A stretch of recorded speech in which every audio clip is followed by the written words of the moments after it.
Hey, it's morning at the castle, and the sun peeks through tall, dusty windows.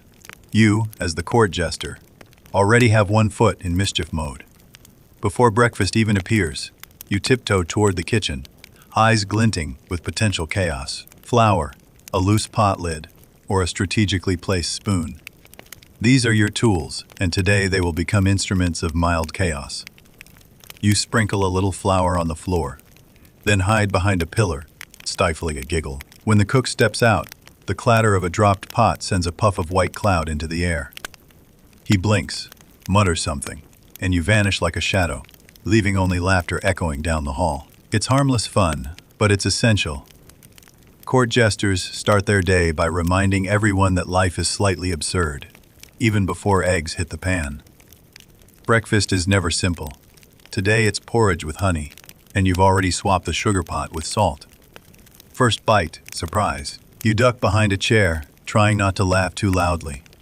Nobles glance around, confused, while servants roll their eyes. Scholars argue whether early jesters were truly pranksters or trained social psychologists, disguised in colorful tights. But the effect on morale is undeniable. You take a small sip of watered down ale, strictly for ceremonial purposes, of course, watching as the lord of the castle attempts to hide a grimace at the salty porridge. Even in these early hours, humor works its magic. Tense brows soften, small smiles appear, and somewhere in the back of your mind, you note the day's first victory. By mid-morning, after the kitchen calm returns, you help clean up the aftermath, all while humming a tune. There's a rhythm to these mischiefs: prank, reaction, escape, and quiet reflection. You might think it's chaos, but jesters know that subtlety is key. One too many flour clouds or spilled bowls could turn fun into fury. Historians still debate the ethics of these early morning antics, but for you, they are a sacred ritual, a way to align body, mind, and humor before the day truly begins. You finish the last crumbs of your borrowed porridge, wink at the cook, and tiptoe off. Outside, the castle stretches in morning light, and you already plotting the next minor prank. Feel that familiar surge. Being a jester is equal parts comedy, choreography, and sheer survival in a palace full of powerful egos. You step into your quarters, a small, cluttered room overflowing with bells, tights, hats, and capes of every imaginable color. Today's performance demands the right combination of jingles and visual chaos. Because a jester's wardrobe is more than decoration. It's an essential tool of storytelling. You start with the hat, a floppy tricolor contraption with tiny bells perched precariously on each point.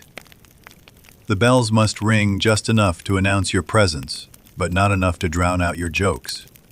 You adjust it, nodding at your reflection in a cracked mirror. Scholars still debate whether the classic pointed hat with bells originated purely for visibility or as a symbol of sanctioned folly. But to you, it simply screams, "Look at me, I'm here to cause amusement." Next, the tights. Today's choice is a mismatched duo. One leg crimson, the other emerald. You pull them up carefully, testing the stretch. Each step must allow agile leaps and pratfalls without ripping seams. Some historians argue that jesters' costumes evolved more from practical needs than fashion statements. But the colors clearly send a message: chaos and vibrancy reign. The tunic comes next, a patchwork of golds and blues. You fasten tiny bells along the sleeves, producing a delicate tinkle as you move. It's a fine balance. Too many, and your movements sound like a clanging orchestra. Too few, and your presence fades into the background. You twirl once in the mirror, hearing the light jingling that will soon accompany your antics in the grand hall. Accessories are equally important. A small leather pouch holds props, juggling balls, a miniature wooden sword, and perhaps a feather or two for improvised gags. You sling it over your shoulder and examine a hand mirror one last time. Your reflection grins back, a mix of mischief and pride. Some jesters preferred flamboyance to absurdity. Others lean toward subtle visual cues. But you've learned that the most effective ensemble blends color, sound, and practicality. A well-chosen outfit signals readiness for chaos and play, instantly setting the audience's expectations. Finally, you practice a few exaggerated bows, testing how the bells chime with each movement. Each step is a dance, each gesture a potential punchline. Today, your costume isn't just clothing, it's armor, instrument, and canvas. And as you leave your quarters, twirling past a servant in mock salute, you know the day has already begun on a high note of color, sound, and laughter. You step into the Great Hall, a vast space where nobles sip wine and exchange gossip, their eyes sharp for even the tiniest breach of decorum. Here, you learn that a jester's bow is both art and survival. One wrong angle, and your joke lands flat, or worse, offends someone with power. You practice bending at the waist, timing your nods to the clink of silver goblets and the subtle shift of the Lord's gaze. Bells on your hat tinkle softly with each movement, adding an unintentional rhythm to the otherwise solemn air. Scholars still debate whether exaggerated bows were meant to mock authority or simply to maintain attention. But for you, it's a delicate balance, respect with a hint of playful irreverence.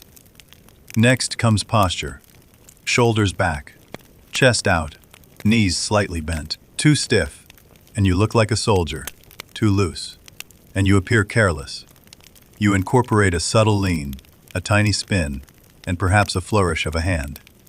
Each movement signals confidence and ridiculousness simultaneously, a contradiction that captivates the court. Some nobles have peculiar expectations. Lady Marguerite, for example, demands a bow lasting precisely 3 seconds, ending with a twirl.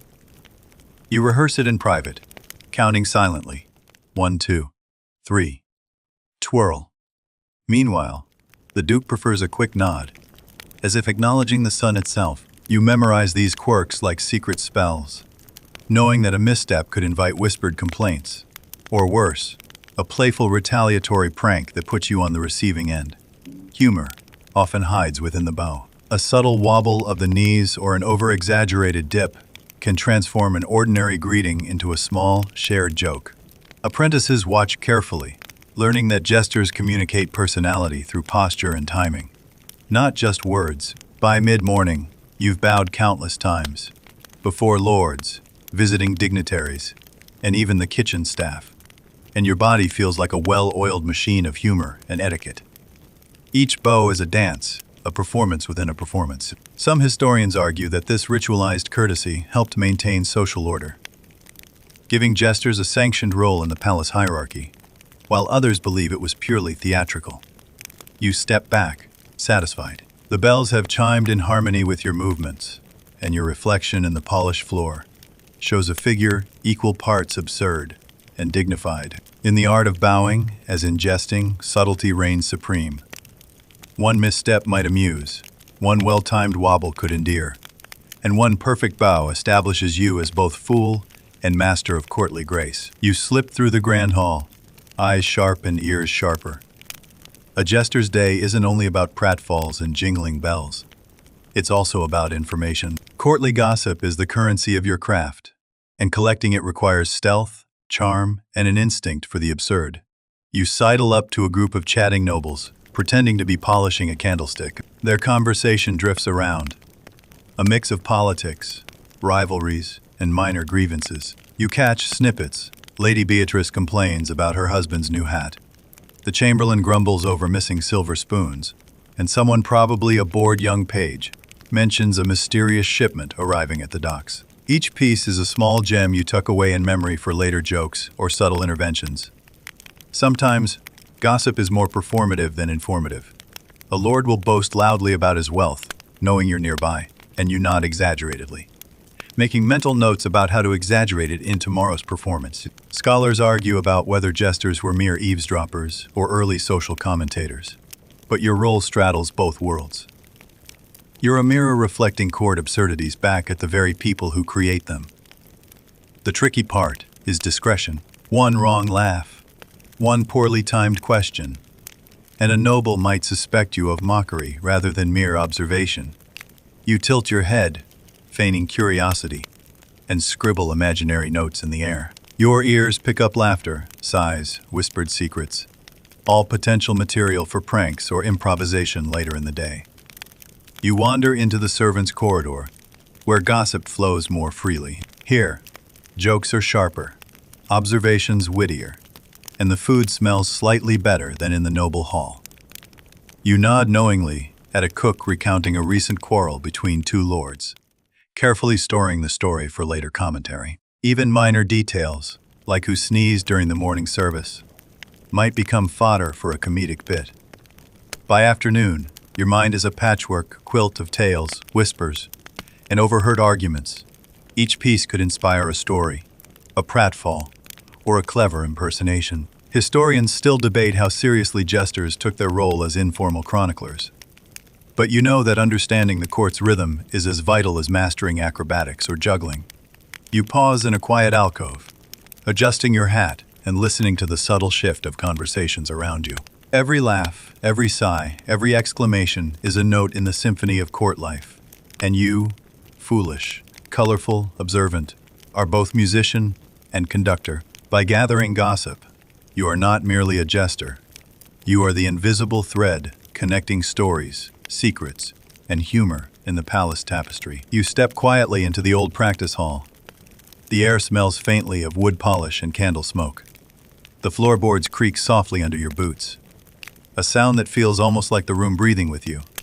In front of you lies your weapon for the evening, a miniature sword. It's hardly dangerous, more like a toy made for theater than for battle. But in your hands it becomes something else, a brushstroke of movement, rhythm, and wit.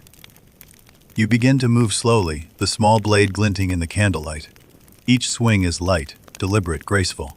Not for killing, but for storytelling. The bells on your cap jingle in time with every motion, as if the swordplay itself has found a rhythm. A kind of foolish ballet. You imagine a duel with an invisible opponent, perhaps a pompous noble or the captain of the guard. You parry, spin, and stumble just enough to make the fall funny. The wooden sword clacks against the air, and the sound makes you smile. Here, even clumsiness is part of the art. Sometimes another jester joins you. Together, you perform mock duels that dance between elegance and absurdity. Blades tap, laughter rises. Ribbons tied to sword tips flutter dramatically. The courtiers watching through the doorway think you're practicing combat. But you know the truth. You're practicing joy. When the training ends, your arms are warm, your pulse calm. You bow to the empty air, the bells chiming softly like applause. In this quiet moment, you realize, a jester's sword is never meant to harm. It's meant to remind everyone, even kings, that laughter can cut deeper than steel. You leave the hall in silence, carrying that gentle thought with you into the long corridors of the castle. Somewhere in the distance, music drifts, faint and sweet. You smile. Tomorrow, there will be more jokes to tell, more battles for laughter to win. You enter the dining hall, carrying a tray of simple fare, bread, cheese, and perhaps a small pie pilfered from the kitchen. Lunchtime in the castle isn't just for eating, it's prime time for performance. Nobles settle into their seats, faces set in serious expressions, completely unaware that you're about to disrupt the solemnity with humor. You sidle between tables, delivering witty asides in a whisper or a soft, well-timed joke that makes a noble snort into their wine. One day you comment on the Duke's exaggerated posture. The next you mimic the Chamberlain's clipped speech. Scholars still debate whether jesters subtly shaped court behavior through such commentary. But your effect is immediate. Tension melts, laughter erupts, and breadcrumbs are occasionally sprayed as an unintended bonus. You notice subtle audience cues. Lady Elvira chuckles quietly, but appreciates a sophisticated pun. Sir Roland prefers slapstick and exaggerated gestures. Reading these preferences is an art form. You move, tilt, gesture, all while juggling the delicate task of keeping food spills to a minimum. Though sometimes, accidents become part of the comedy. Your repertoire also includes improvised sound effects. A dropped fork becomes a cymbal crash. A spilled goblet transforms into an imaginary fountain. The jingle of your bells punctuates every punchline. The other staff exchange knowing glances. They've learned to anticipate your antics, sometimes encouraging them, sometimes pretending to scold. Historians argue that jesters were early masters of observational comedy, using mundane events as the basis for broader entertainment. A curious detail: some jesters were rumored to sneak tiny props into the dining hall, rubber chickens or fake insects, just to test nobles' reactions.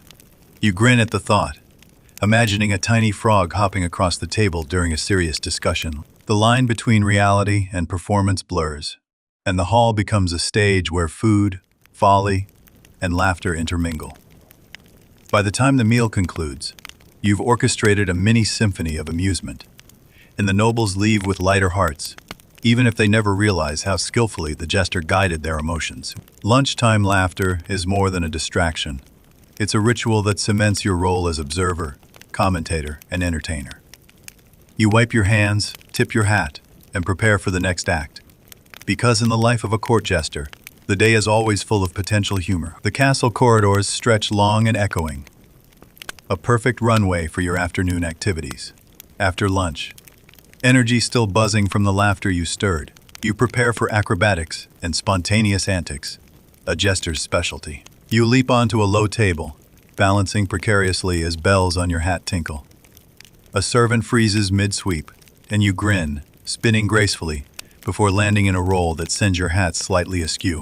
Historians still debate whether acrobatics were mandatory training or evolved organically from jesters' desire to impress. But in your experience, the physicality amplifies every joke. Props abound.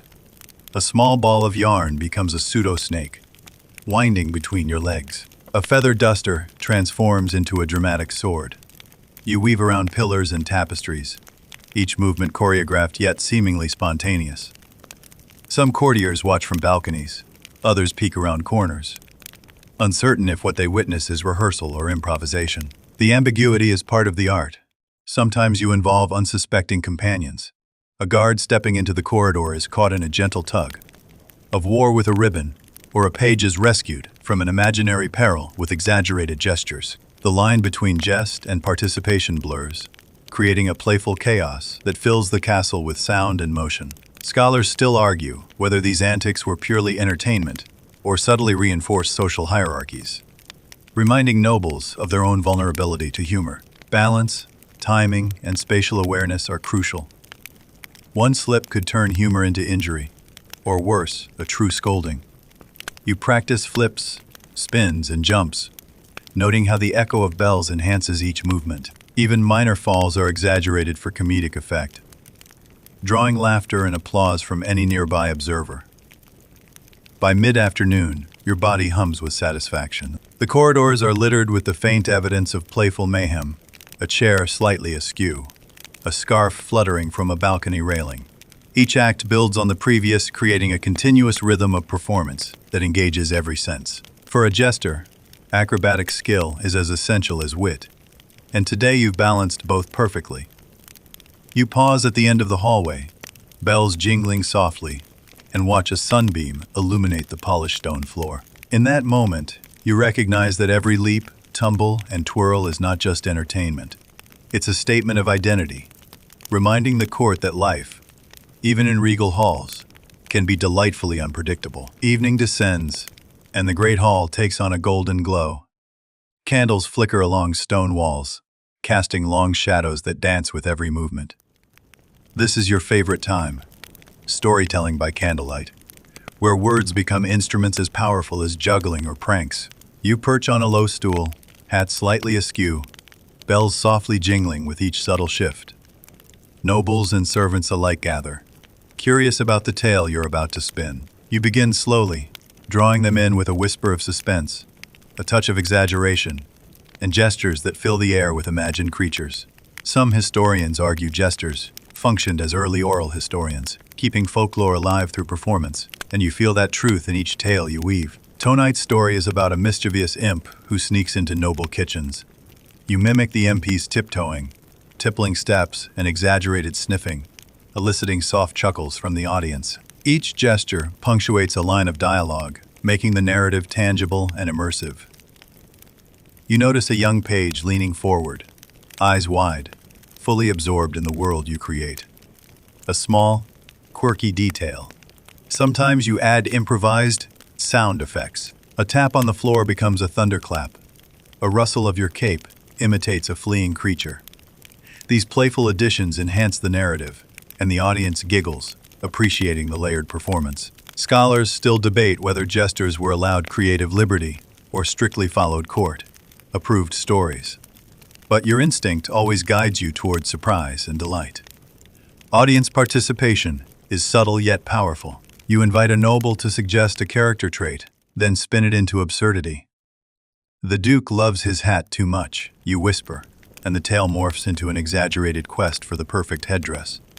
Even the most stoic lord smiles, caught between propriety and amusement. By the story's end, the hall is filled with warmth, laughter, and a faint scent of melted wax. You sit back, catching your breath, and watch shadows play across attentive faces. Storytelling is more than entertainment. It's a bridge between hierarchy and humor, connecting every observer to a shared moment of wonder. Tonight, as candles gutter low, you feel the quiet satisfaction of a tale well told. Ready to rest briefly before another round of antics begins. The evening continues, and now it's time for musical interludes. You pick up a small lute, strings worn smooth from years of playful plucking, and test a few chords. Bells on your hat add an unintentional percussive layer, jingling softly with every strum. Some historians argue jesters were first to blend music and comedy, experimenting with improvisation long before formal court orchestras evolved. You start a silly song about a pompous duke who trips over his own cape, a harmless satire, but enough to draw suppressed chuckles. Your voice shifts in pitch and tone, exaggerating each syllable. The hall begins to respond, a servant tapping a spoon as a drum, a young page clapping in rhythm, even a noble hiding a laugh behind a fan. You note these cues. Improvisation is key. Props occasionally enter the mix. A tiny drum or whistle enhances your melody, and sometimes you sing with exaggerated facial expressions, adding visual humor. A curious detail, in some courts, jesters used laughing songs to signal certain political news subtly. A joke could carry layers of meaning, though only attentive listeners would catch it. Scholars still debate how much musical jesters influenced court opinion, but there's no doubt their performances shaped daily rhythms and moods. You transition into a playful round, inviting audience participation. Nobles and attendants are gently coaxed into echoing lines, clapping on cue, or even adding a squeaky oink here and there for comic effect. Music becomes a shared experience, dissolving hierarchy momentarily, reminding everyone that laughter and melody unite more than walls or titles. By the time you finish, the hall vibrates with energy and amusement. The song lingers, a playful echo in stone corridors, while you bow dramatically, lute in hand, bells jingling in time. The interlude may seem lighthearted, but it's a carefully orchestrated tool for mood, satire, and connection, proving that even music, when wielded with skill and wit, becomes a subtle instrument of influence. As twilight settles, you notice the palace pets, a haughty tabby cat stalking the corridors, a small hunting dog curled near the fire, and the occasional exotic bird preening in gilded cages. Today, your target is animal amusement, or mischief. You tiptoe quietly, bells muted, and place a small feather near the cat. It pounces, swatting at the air in a blur of claws and fur, while you make exaggerated oohs and ahs for the gathered servants. Some historians argue that jesters' interactions with animals were more than entertainment. They honed reflexes and observational skills crucial for human pranks. But you care little for theory right now. The laughter and chaotic energy are reward enough. A small dog wanders nearby, curious about your movements. You pick up a scrap of cloth and dangle it teasingly, prompting a series of excited jumps and spins. Every action is timed to produce maximum hilarity without harm. You note how creatures react differently to gestures, learning quickly that timing and subtlety are as vital for animals as for nobles. Sometimes, your mischief becomes collaborative. A bird cocks its head in perfect synchrony with your hand gestures, creating the illusion of a trained performance. You grin, adding tiny squeaky sounds for comedic effect. In some courts, jesters were even responsible for training animals for performances. Though historical records are sparse, debates continue about whether this was a formal duty or just playful improvisation. The highlight comes when the cat darts between your legs as you feign an exaggerated stumble. Bells jingle, the dog barks in surprise, and a servant accidentally spills a tray of breadcrumbs, which the pets gleefully chase. Chaos ensues, and you bow deeply to the invisible audience of feathered and furry companions. By the end, the room hums with energy, pets sprawled contentedly, and servants chuckling quietly. You step back, adjusting your hat, and realize that even these small interactions serve a larger purpose: observing, entertaining, and refining your skills in timing, humor, and improvisation. For a jester, every creature, great or small, becomes part of the day's performance, reminding you that laughter is universal, transcending species and social rank alike. You retreat to your quarters, where a collection of vibrant fabrics and jingling hats awaits. Maintaining a jester's appearance is as much performance as juggling or storytelling. A misaligned ruffle or drooping bell can ruin the visual impact. And tonight you are preparing for another round of courtly antics. You adjust your tunic, carefully checking that patches of color contrast, just enough to catch the eye. Bells are polished and strategically placed, so their tinkling punctuates movements perfectly. Scholars still debate whether the extravagant costumes were purely decorative or served a psychological purpose, drawing attention and signaling status within the playful hierarchy of the court. For you, they are both visual tools of humor and subtle power. Hat tricks demand particular attention. You practice tossing, spinning, and catching your cap, sometimes using it to obscure a face or mimic noble expressions. One tilt can transform your posture from regal absurdity to comic confusion. Small, peculiar details make the difference. A bell that jingles slightly off rhythm, or a feather that brushes a cheek at the precise moment, creating unexpected laughs. You experiment with accessories. A pouch dangles from your belt, not just for show but to hide small props, fake coins, feathers, or even a tiny rubber frog. Each item has a predetermined role in tomorrow's performance, yet improvisation remains key. You rehearse subtle gestures, imagining how the nobles will react to each movement. Some historians argue that jesters were early masters of visual storytelling, using costume and props to convey narrative without uttering a single word. Finally, you practice one last flourish, a rapid spin that ends with a dramatic bow, bells chiming in perfect harmony. You watch yourself in the polished mirror, noting how even minor adjustments alter the impression you leave. A costume is not mere fabric. It's an instrument of identity, humor, and engagement, designed to amplify every joke, gesture, and story you deliver. Satisfied, you step back, letting the colors, textures, and jingles settle into harmony. Tomorrow's antics will rely on these subtle enhancements, reminding you that in the life of a court jester, preparation and attention to detail are as vital as wit and acrobatics. Tonight, costume and hat are your allies, setting the stage for another day of laughter. Between bouts of jesting and acrobatics, you find yourself in the castle's quieter corners, tending to the indoor plants. Watering greenery may seem mundane, but for a jester, it's both ritual and subtle observation. Every leaf, stem, and flower offers a chance to practice timing, precision, and a touch of theatricality.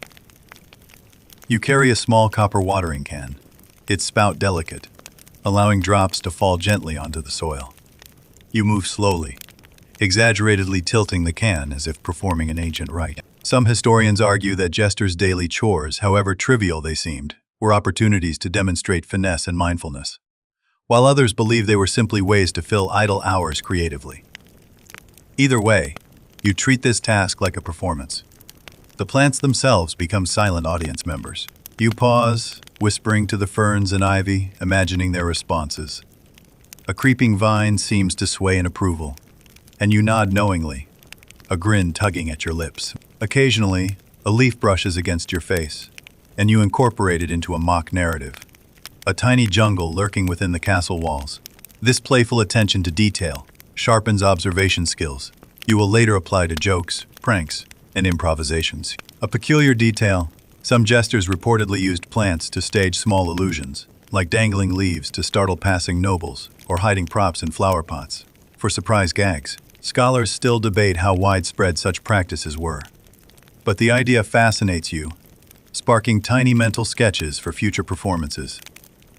By the end, your fingers are damp with soil, the air subtly fragrant with greenery, and your mind feels lightly refreshed. Caring for plants, though quiet, is a form of rehearsal for patience, timing, and subtle mischief. As you step back, surveying the miniature indoor garden, you recognize that even the calmest tasks can contain elements of play, observation, and creativity. Tonight, watering plants is not just a chore. It's a gentle rehearsal for the artistry of humor. You settle into a quiet corner, curling your fingers around a small wooden stool. Today's focus, tongue twisters.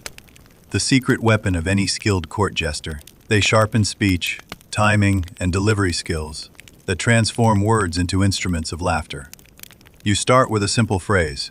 Peter Piper picked a peck of pickled peppers, exaggerating each consonant until it sounds like a mini percussion line. Bells on your hat jingle in accidental rhythm, adding another layer of comedic sound. Scholars still debate whether jesters intentionally use tongue twisters to improve vocal agility, or if it emerged as playful self-training. But for you, it's an essential part of daily routine. The complexity escalates. She sells seashells by the seashore. You trip over syllables and catch yourself mid-fumble, turning the stumble into a comic gag. Even in solitude, you perform with exaggerated gestures, pointing at imaginary assistants, rolling eyes at non-existent errors, so that the act becomes as visual as it is verbal. It's a rehearsal for the unpredictability of court audiences, who often reward timing as much as content. A small, quirky detail. Some jesters reportedly created personal twister sets, combining words from local dialects or foreign languages to challenge themselves. You imagine the Duke laughing as you attempt a particularly impossible string of syllables, and you grin, appreciating the absurdity. Scholars continue to debate whether these exercises ever influenced broader speech patterns in courts. But you feel the benefit in your tongue, mind, and comedic reflexes. By the session's end, your cheeks ache slightly from exaggerated pronunciation, and your ears catch the faint echo of your own laughter, mingling with the jingle of bells. Tongue twisters may appear trivial, but they train precision, timing, and improvisation. All essential tools for a jester navigating unpredictable audiences. You bow to the empty room, tip your hat, and savor the satisfaction of words well wielded. The castle settles into a quieter rhythm as nobles gather for afternoon tea. A delicate ritual full of porcelain cups, carefully arranged pastries, and whispered conversation. Prime territory for your jester instincts. You glide between tables, a mischievous grin tugging at your lips. A tiny flick of a feather from your hat tickles an unsuspecting page. The servant's delicate pour of tea wobbles slightly, and you feign horror with exaggerated gestures. The room erupts in suppressed giggles. Scholars still debate whether jesters were ever allowed to interfere with noble routines, or if subtle disruptions were encouraged. But your role is clear. Inject levity without overstepping decorum. Props enhance the scene. A sugar cube mysteriously rolls across the table, and a stray ribbon from your costume snakes between porcelain cups. Every move is timed for maximum effect.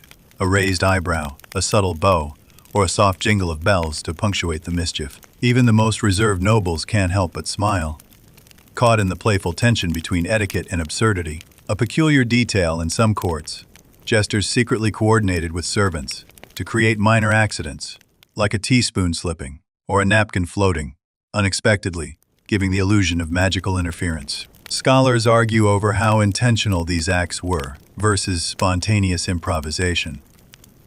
But for you, spontaneity reigns.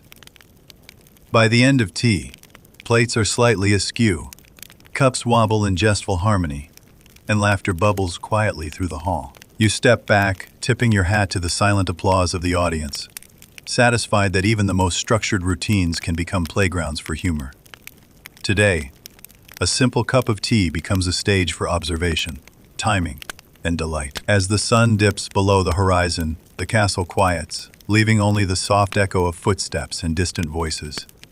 You move through the halls, carrying a small lantern, eyes alert for silent pranks and subtle amusements. Evening is the time for quieter, almost imperceptible jester magic. You adjust a misplaced chair, leaving it just slightly askew to surprise the morning servants. A tiny bell under the Duke's study. Chair jingles faintly, unnoticed but sure to evoke a puzzled reaction later. Scholars still debate whether such subtle antics were common across European courts or isolated to particularly inventive jesters. But your experience suggests these silent tricks are both satisfying and harmless. The corridors themselves become a playground. You tap on door frames to mimic the rhythm of distant drums, creating a pseudo-mystery for anyone passing by. You imagine the chamberlain stepping in, eyebrows raised, only to discover the harmless origin, a jester's touch. Such minimal interventions exercise creativity, observation, and precise timing. A curious detail: some jesters reportedly left tiny props in libraries or kitchens overnight. A feather here, a small figurine there, just to provoke delight and wonder the following day. Historians debate how often these interventions were documented versus legendary embellishments. But the practice reflects the continuous interplay between jest and environment.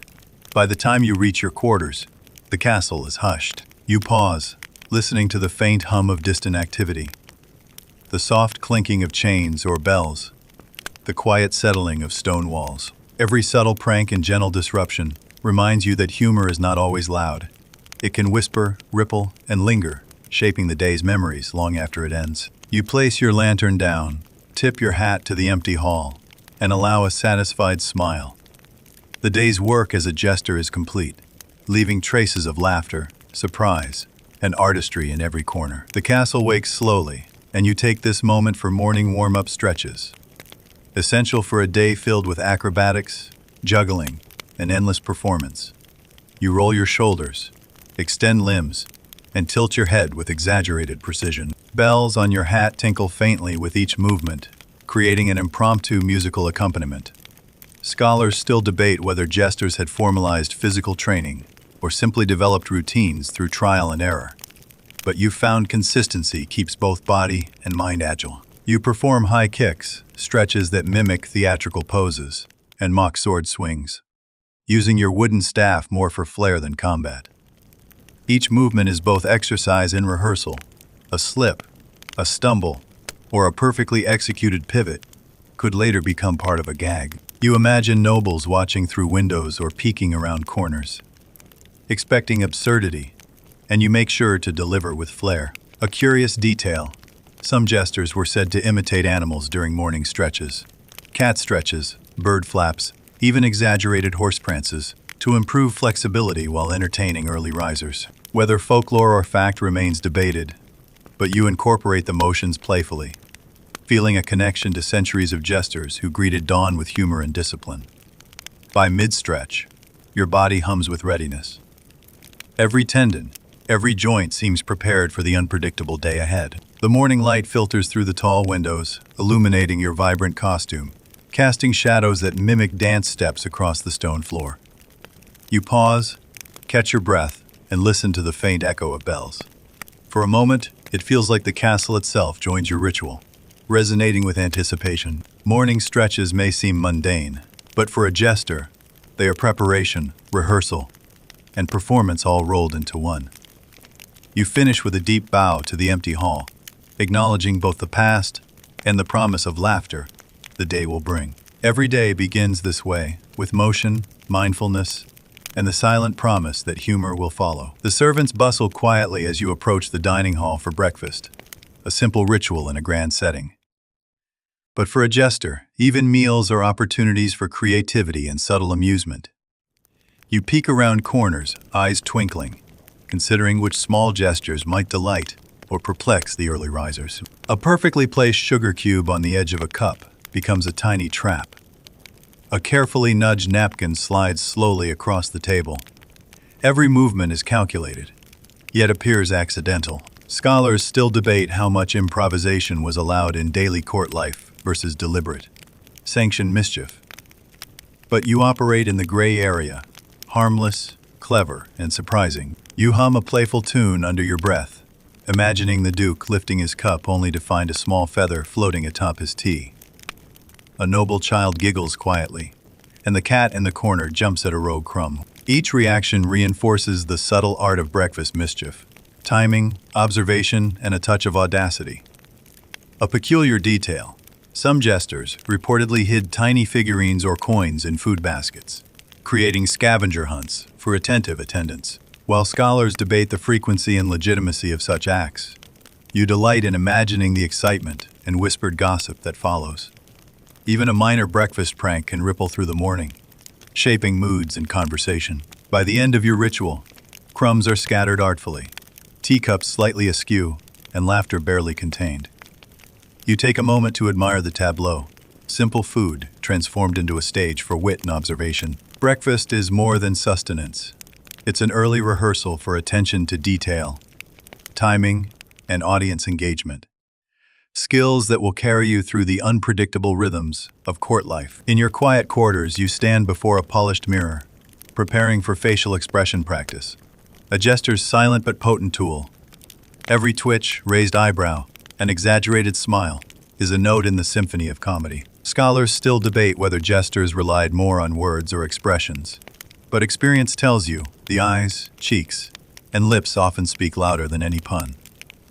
You begin with the classics: astonishment, confusion, joy, and mock indignation.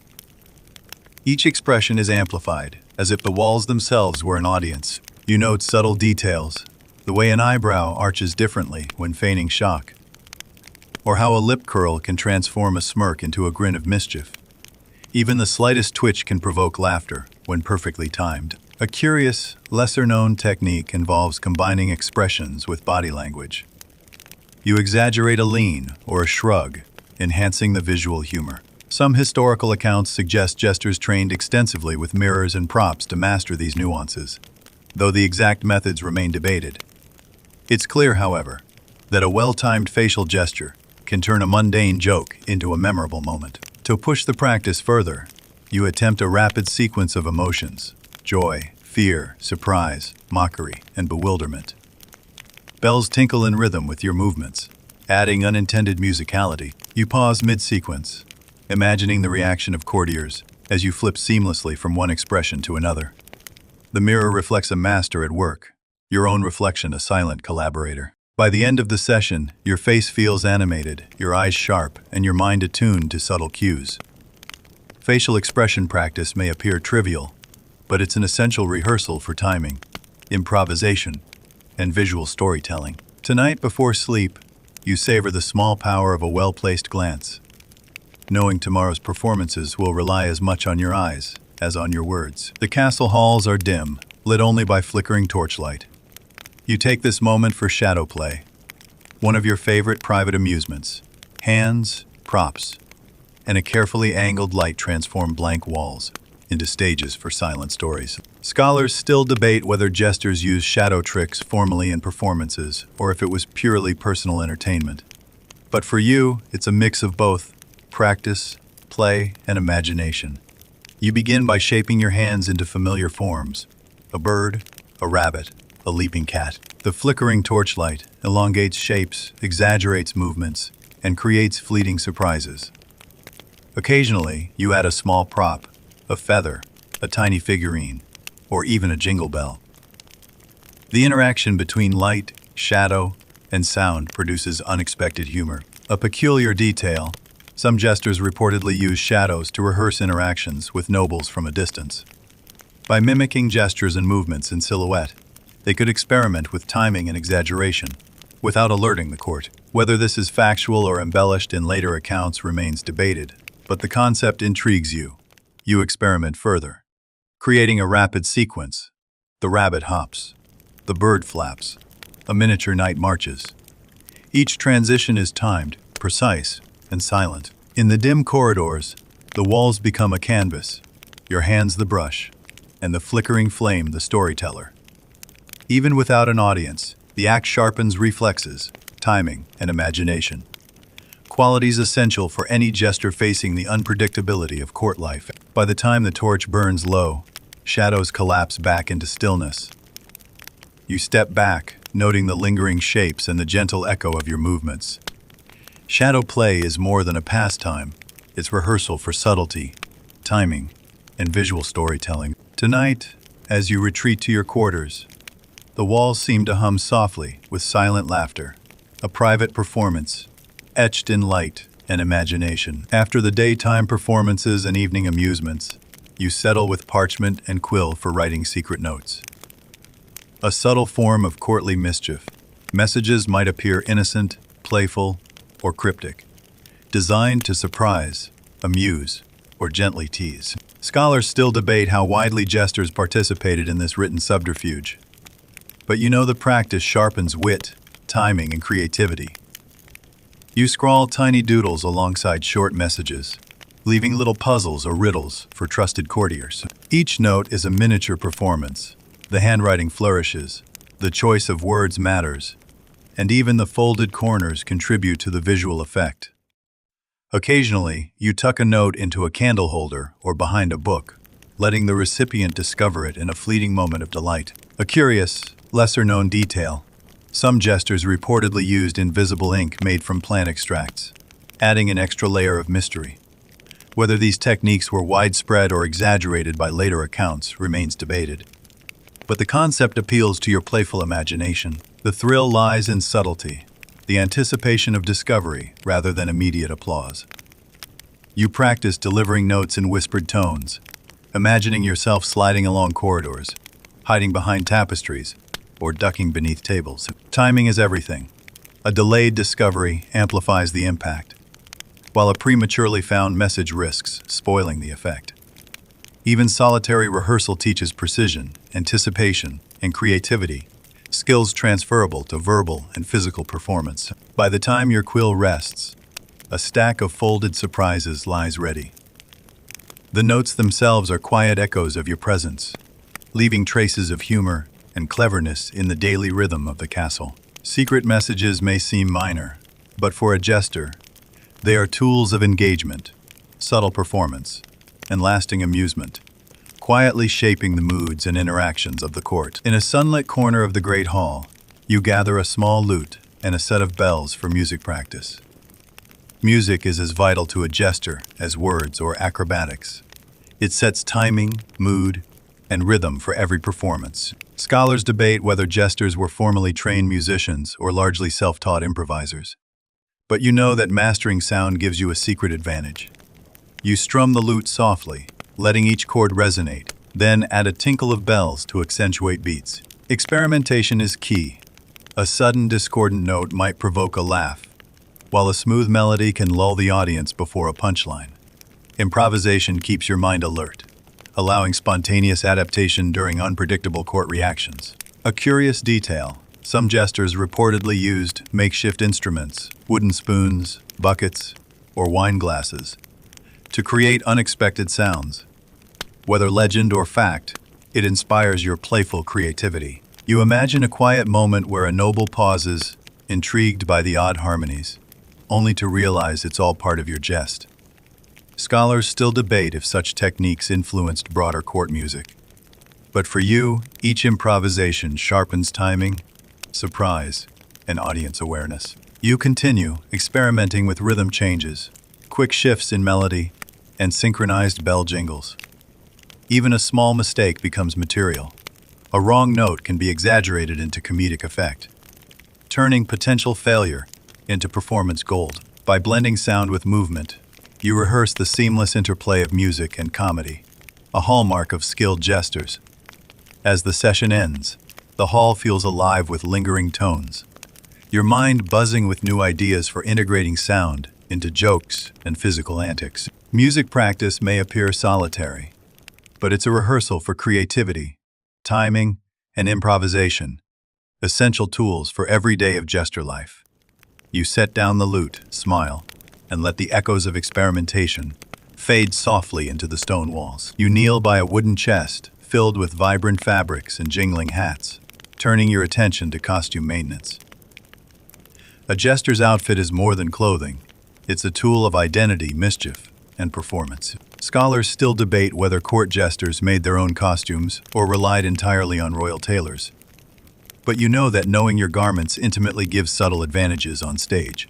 You carefully inspect seams, brush off dust, and mend tiny rips with colorful thread. Every bell is tested for tone and jingle consistency. A loose strap could betray a pratfall, while a misaligned hat bell might ruin a timing gag. This meticulous attention ensures that your visual cues remain precise and your gestures exaggerated, exactly as intended. A peculiar detail: some jesters reportedly used hidden compartments in hats or sleeves to store props, a pebble, a feather, or a tiny scroll. Scholars debate the prevalence of this tactic, but you experiment nonetheless, slipping small objects into folds and pockets, imagining the surprise when they appear mid-performance.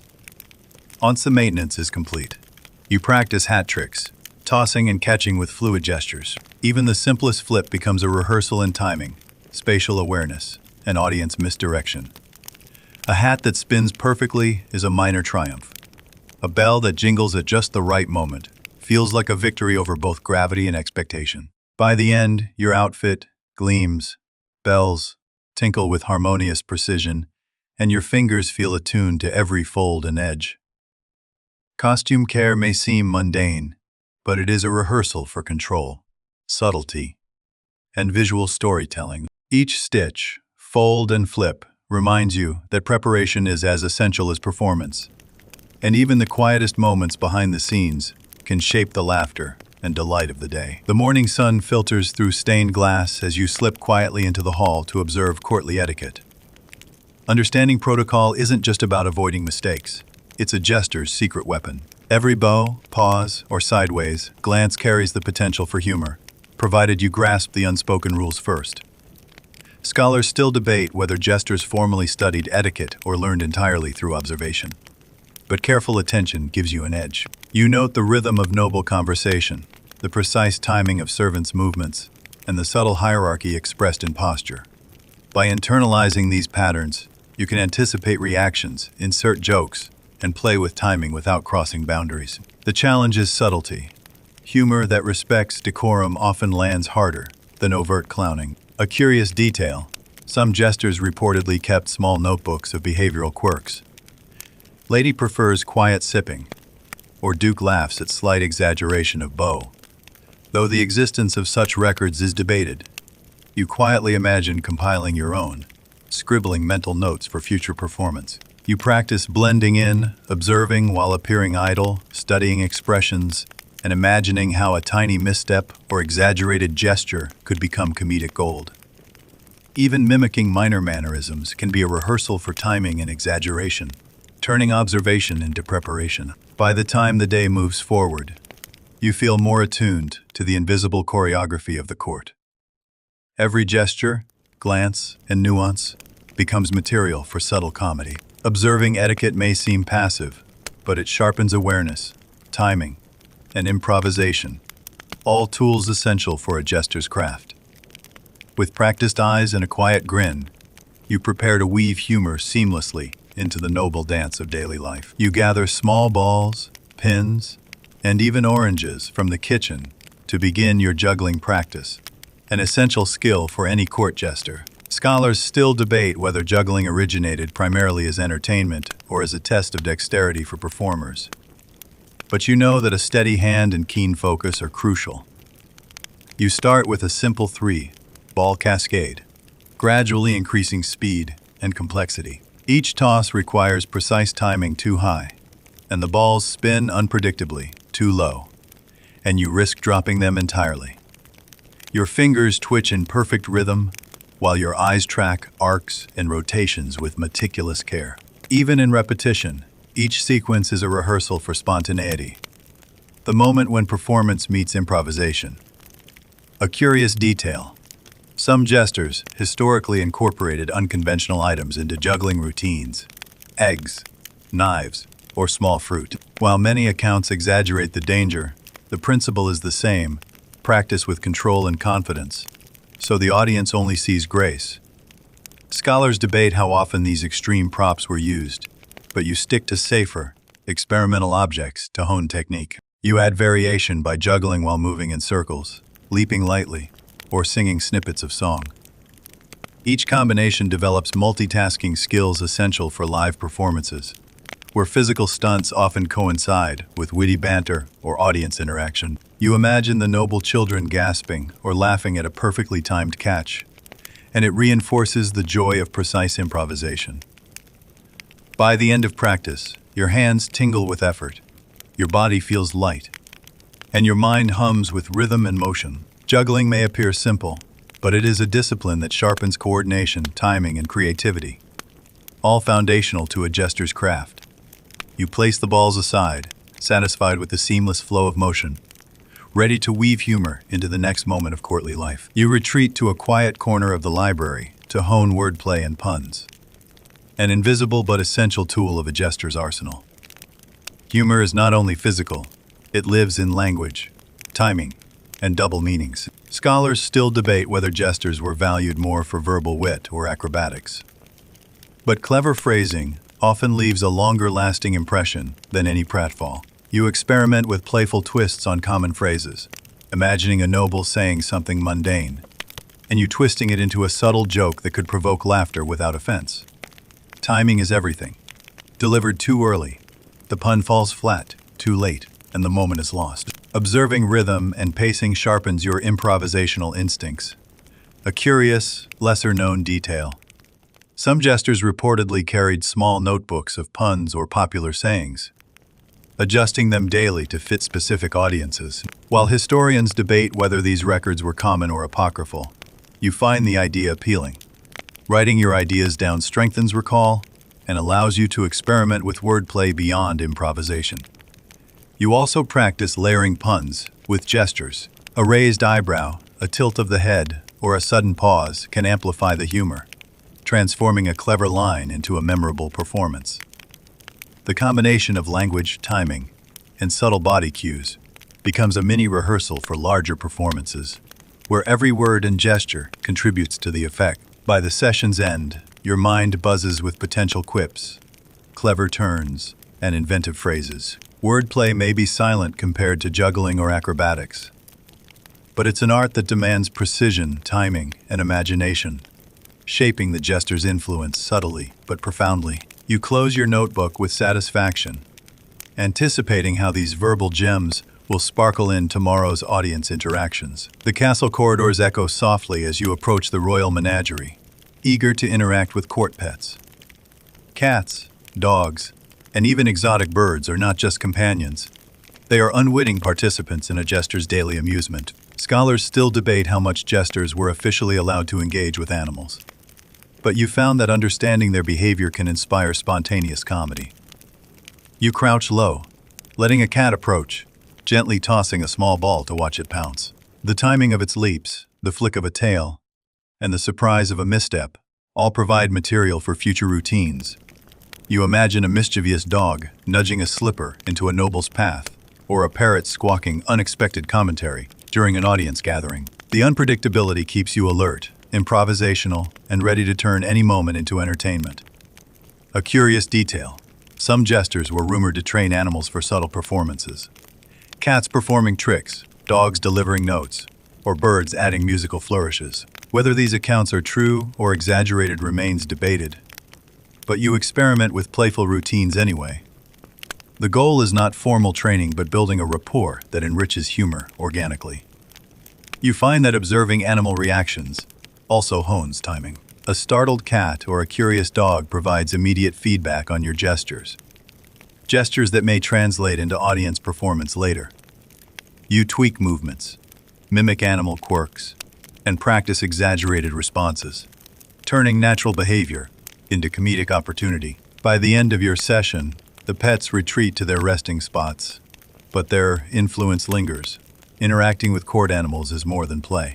It's practice in observation, adaptability, and subtle timing. Every flick of a tail or mischievous glance sharpens your instincts, reminding you that humor often arises from life's unexpected companions, not just rehearsed routines. The afternoon sun filters through tall windows as you prepare for afternoon tea antics, a subtle form of jester mischief. While scholars debate how much jesters actively participated in formal social rituals versus observing from the sidelines, you know that even small interactions can provoke laughter and test timing. You arrange teacups carefully, then introduce tiny surprises: a slightly tilted spoon, a hidden feather, or a sugar cube positioned precariously.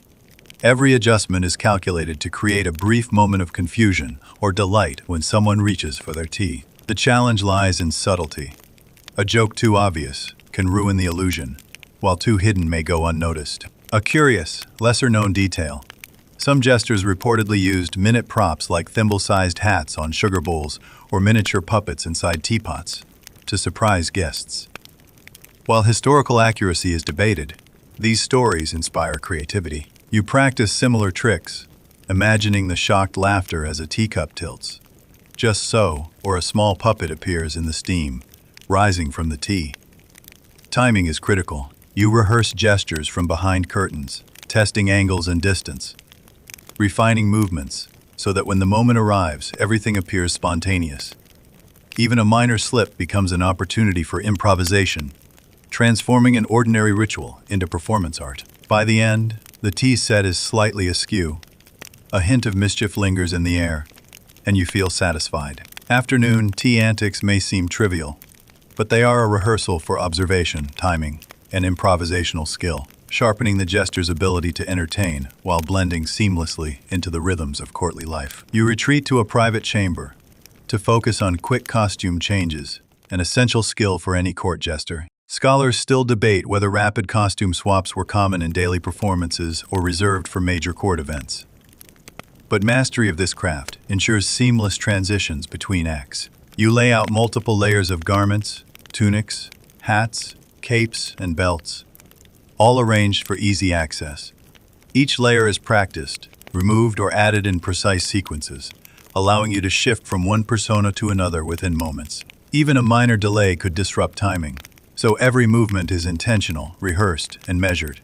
A curious detail: some jesters historically used hidden clasps, magnets, or toggles to accelerate changes. While the exact prevalence of these techniques is debated, experimenting with props and fastenings provides valuable insight into the ingenuity required for flawless performance. You practice undressing, redressing, and adjusting accessories with fluidity, refining muscle memory for when the audience watches. You imagine the courtier's reactions, a sudden transformation from humble fool to flamboyant trickster, eliciting surprise and laughter. Each change is not only practical but a visual punchline, reinforcing the jester's versatility and timing. Even solitary rehearsal sharpens reflexes, coordination, and improvisational readiness.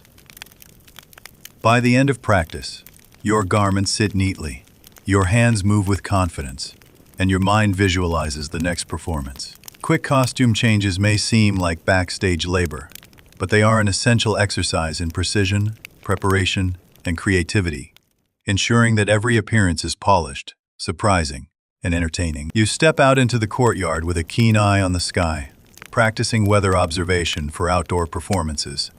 Scholars still debate how much jesters actively used environmental awareness in planning routines, but anticipating rain, wind, or sunlight can make the difference between a flawless act and a comedic disaster.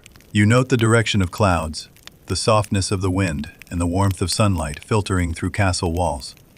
Each factor informs your choice of props, costume layers, and even timing of jokes. A light breeze could scatter papers used in a trick, while sun glare might enhance a shadow play. These subtle environmental cues guide your rehearsal and improvisation.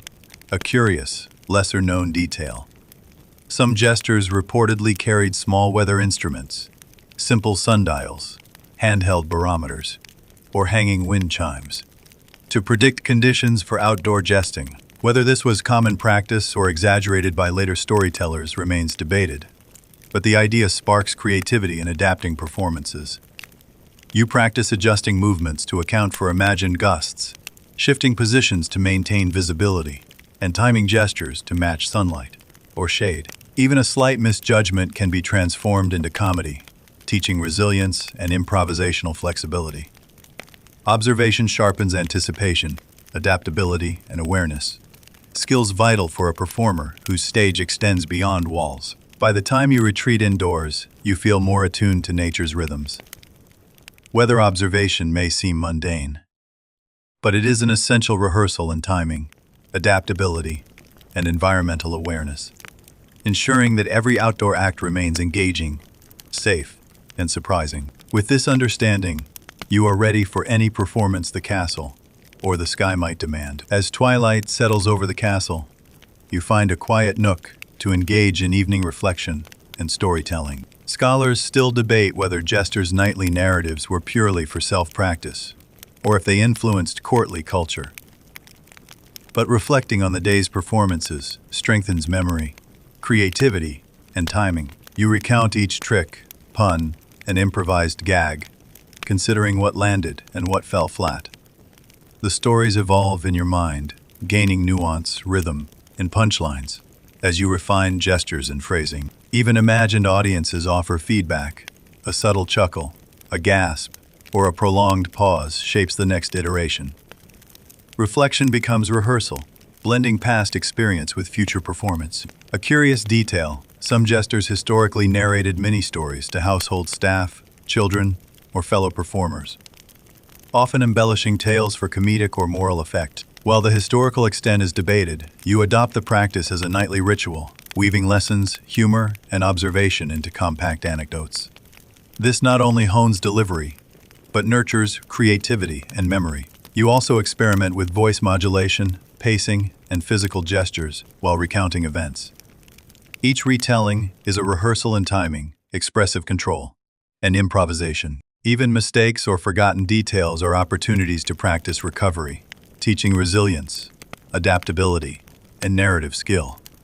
By the end of your reflection, the castle feels quieter, your mind buzzing with ideas, and your body relaxed from a day of movement, sound, and performance. Evening storytelling may seem private, but it is an essential ritual for growth, imagination, and preparation, ensuring that the next day of jesting is sharper, funnier, and more engaging. You close your eyes with satisfaction, knowing that humor, observation, and reflection intertwine to sustain the jester's craft. The castle quiets, and you feel the day's energy settling into a soft, rhythmic hum. Your hands rest, your mind drifts, and every joke, gesture, and melody from the day lingers like a gentle echo.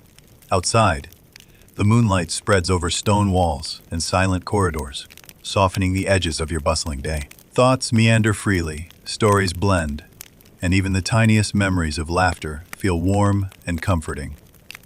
You breathe slowly, letting the calm of the night sink in, feeling the quiet satisfaction of creation, play, and reflection. The world outside sleeps, and inside, you drift too, wrapped in imagination, gentle humor, and the quiet music of lived experience.